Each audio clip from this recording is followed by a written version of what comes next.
चोर लुटेरे नहीं बचेंगे, बच गई सबकी घंटी है। चोर लुटेरे नहीं बचेंगे, बच गई सबकी घंटी है। देश बढ़ा है और बढ़ेगा, मोदी की गारंटी है। और हर गारंटी पूरा होने की भी गारंटी है। मुझे लगता है कि 19 में अखिलेश यादव सिर्फ बसपा के गठबंधन की वजह से जीते थे, और इस बार बसपा उनके साथ नहीं है। इसी आजमगढ़ से अखिलेश यादव हार के जाएंगे, आप लोग नोट करें। समाजवादी पार्टी के वजूद अब कहाँ से दिख रहे हैं? तो है कहाँ, अब तो खत्म ही होने वाला है ना। करें, मजबूती से लड़ेंगे, हम अब की बार प्रयास कर रहे हैं। अब की बात समाप्तवादी पार्टी हो जाएंगे। जैसे वो सपा जो है ना, उसका फुल फॉर्म हो जाएगा समाप्तवादी पार्टी, खत्म, कोई बचेगा ही नहीं। क्योंकि सबने देख लिया ना कि भाई तुम्हारी नीति क्या है, तुम्हारी नीयत क्या है, आप चाहते क्या हो। कोई नहीं रहेगा उनके साथ। और मुझे तो लगता है कि जिस दिन उनको समझ में आएगा, वो खुद भी अपनी पार्टी बंद करेंगे और खुद भी भाजपा के साथ आ जाएंगे। 24 में आजमगढ़ लोकसभा सीट की जीत को लेकर आप कितना आश्वस्त हैं? मैं आखिरी सवाल आपसे। मैं पूरी तरह से एकदम निश्चिंत हूँ। उसका कारण ये है कि अखिलेश यादव जी आ रहे हैं लड़ने। अखिलेश यादव को पहले भी मौका मिला था। अखिलेश यादव 4 साल में इस सीट को छोड़ के भाग गए, और उसके बाद 1 साल में हम लोगों ने 50 साल का काम यहाँ करके दिखाया है, जनता के बीच रह के दिखाया है।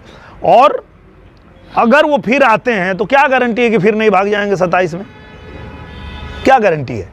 ये भी तो जनता जानती है ना।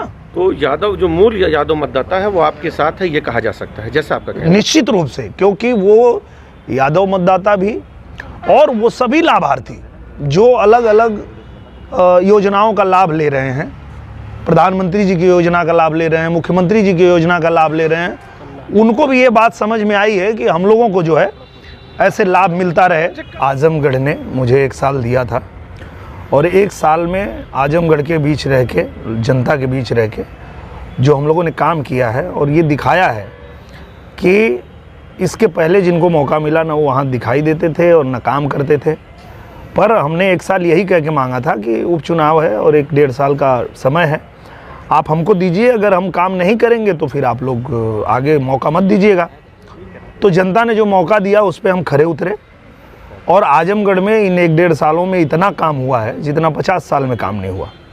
आजमगढ़ जो है पूर्वांचल एक्सप्रेसवे से जुड़ गया, आजमगढ़ में जो है विश्वविद्यालय बन गया, आजमगढ़ में संगीत महाविद्यालय बन गया, आजमगढ़ में अटल आवासीय महाविद्यालय बन गया पहला, आजमगढ़ में नई रेलवे लाइन जो 70 साल से मांग चल रही थी, गोरखपुर, आजमगढ़ और बनारस को जोड़ा जाए, वो हो गया, वो शुरू हो गया काम। आजमगढ़ को हम रिंग रोड भी लेके आ गए, रिंग रोड ले लिए, वो भी बनना शुरू होने जा रहा है। प्रधानमंत्री जी आ रहे हैं आजमगढ़ में एयरपोर्ट का उद्घाटन करने, आजमगढ़ में नया रेलवे स्टेशन बन रहा है। तो ये सारा काम हम लोग 1 साल भारतीय जनता पार्टी के नेतृत्व में कर पाए, क्योंकि प्रधानमंत्री जी और मुख्यमंत्री जी दोनों लोगों का आशीर्वाद हम लोगों को प्राप्त हुआ। तो मुझे लगता है कि आजमगढ़ की जनता ये देख रही है कि सरकार के साथ जब रहते हैं तो कितना तेज़ी से विकास होता है, कितना काम होता है, और जब आप सरकार के विरोध में होते हैं तो आपका सांसद हो या आपका विधायक हो, वो बिना काम का होता है, उसका कोई मतलब नहीं होता है।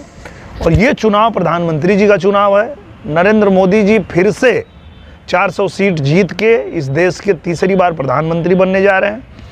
तो आजमगढ़ भी प्रधानमंत्री जी के साथ रहेगा, सरकार के साथ रहेगा, और ये जो विकास जिस तेज़ी से हो रहा है ये और तेज़ी से हो, इसके लिए 5 साल एक बार फिर हम जनता से मांग रहे हैं। आप एक काम करिए, आजमगढ़ के गांव-गांव में जाइए और सर्वे करिए।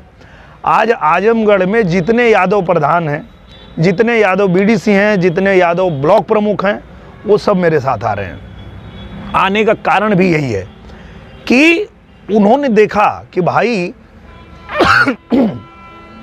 नेताजी ने सदन के अंदर कह दिया कि हम जानते हैं कि हम तो प्रधानमंत्री बनेंगे नहीं, हमारी पार्टी तो आएगी नहीं, तो जो नरेंद्र मोदी जी हैं यही फिर से प्रधानमंत्री चुन के आए, क्योंकि ये पूरे देश को साथ लेके चलते हैं। ये बात जब नेताजी ने सदन के अंदर कहा था तो पूरे देश को समझ में आ गया, खाली अखिलेश जी को समझ में नहीं आया। और अखिलेश जी उसी नरेंद्र मोदी जी के खिलाफ बात करते रहे, षड्यंत्र रचते रहे, वो चाहे कि हम अपना महागठबंधन बना के रोक लें, पर नहीं रोक पाए। तो ये चीज़ भी देश ने देखा है। उसके बाद सबसे बड़ी बात, आज देखिए उनको जो मौर्य है, उनका क्या नाम है पूरा, जो छोड़ के चले गए अभी, स्वामी प्रसाद मौर्य, क्यों छोड़ के चले गए? उनको पता है कि अगर समाजवादी पार्टी में रहेंगे तो अखिलेश यादव को खुश करने के लिए राम का विरोध करो, रामायण का विरोध करो। तो ये सबसे बड़ा मुद्दा है। यादव जो होते हैं, आपको मैं बता दूं कि भगवान कृष्ण के वंशज हैं यादव, और भगवान कृष्ण ने कहा था कि जब जब इस धरा पे धर्म की हानि होगी तो उसकी रक्षा करने के लिए मैं आऊंगा, स्वयं आऊंगा, ऐसा कृष्ण भगवान ने कहा था। और उन्हीं के वंशज के अगर लोग कितना दिन तक राम का विरोध कर पाएंगे, कितना दिन तक अपने धर्म का विरोध कर पाएंगे? उनके मन में जब आत्मग्लानि हुई है तो उनको समझ में आ गया कि नहीं, ये आदमी का पता नहीं क्या मोटो है, ये क्यों अपने धर्म के खिलाफ बात करता है, ये क्यों मोदी जी का विरोध करते करते देश के विरोध में उतर जाता है। तो इसलिए जो है उनको भी ये समझ में आया है कि अब अगर हमको अपने धर्म की रक्षा करनी है, हमको अपने पहचान की रक्षा करनी है कि यादव मतलब अपने धर्म का रक्षक होता है, यादव मतलब देशभक्त होता है, और आपके राजनीति के चलते कहीं ना कहीं उसको कभी देश के खिलाफ बात करते हैं, कभी धर्म के खिलाफ बात करते हैं। तो ये रीजन है कि यादव जो है वो उनको छोड़ के आ गया है। हंगामा टाइम्स की तमाम खबरों को देखने के लिए हंगामा टाइम्स को सब्सक्राइब कर लीजिए और बेल आइकन दबा लीजिए। अगर आपको ये वीडियो अच्छा लगा हो तो लाइक बटन प्रेस कर अपनी प्रतिक्रिया हमारे कमेंट बॉक्स में देना मत भूलें।